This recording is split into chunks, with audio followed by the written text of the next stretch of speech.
Hi guys! So what's up yo? I'm so sorry. Ngayon lang tayo nakapag-vlog because what you call this? Na-addict ako sa Hell's Kitchen, guys. Oh my god naman. Hell's Kitchen, tsaka yung yung isa? Yung Korean. Study group. Yan, si Yale kasi pinanood sa akin yung study group. Yung study group, sa Bilibili ko siya napapanood. Free lang siya. Tapos, every Thursday, yung upload niya ng mga new episodes niya. 2 new episodes. Every Thursday ang upload. Thursday ng gabi, ganyan. So, habang waiting ako dun sa sa study group, nanonood muna tayo ng Hell's Kitchen. Si Hell's Kitchen kasi binalik ulit sa Netflix. So, may last 3 season. 21, 22, 23. Yung bago ngayon, 23. So, yun. Pinanood ko sila ulit. Kasi, ano ba yung last ko napanood na Hell's Kitchen? Young Guns, season 19, 20. O, basta yun. Basta yun, sinusundan ko si Chef Gordon Ramsay. So, yun. So, lately, yeah, masaya naman. Yeah. Meron akong dinner chest. Dinner chest na ba?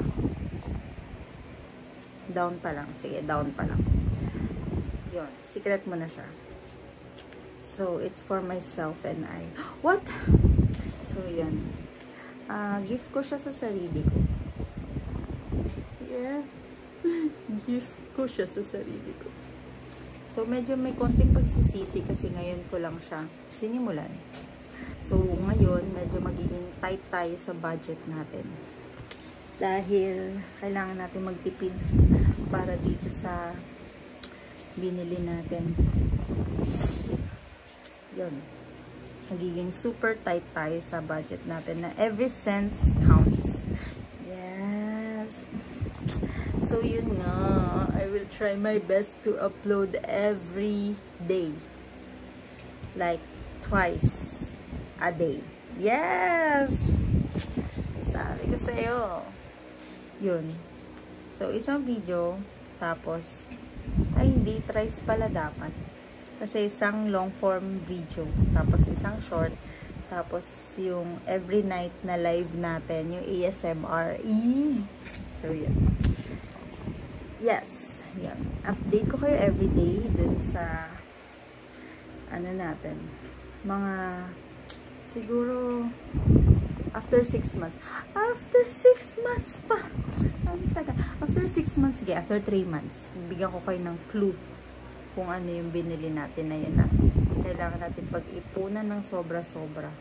Kailangan natin maging tight, maging super tipid sa budget natin ngayon. Yes. So, that's all. Thank you for watching. Kung bago ka din sa channel ko, please like, share, and subscribe. Thank you. Bye-bye.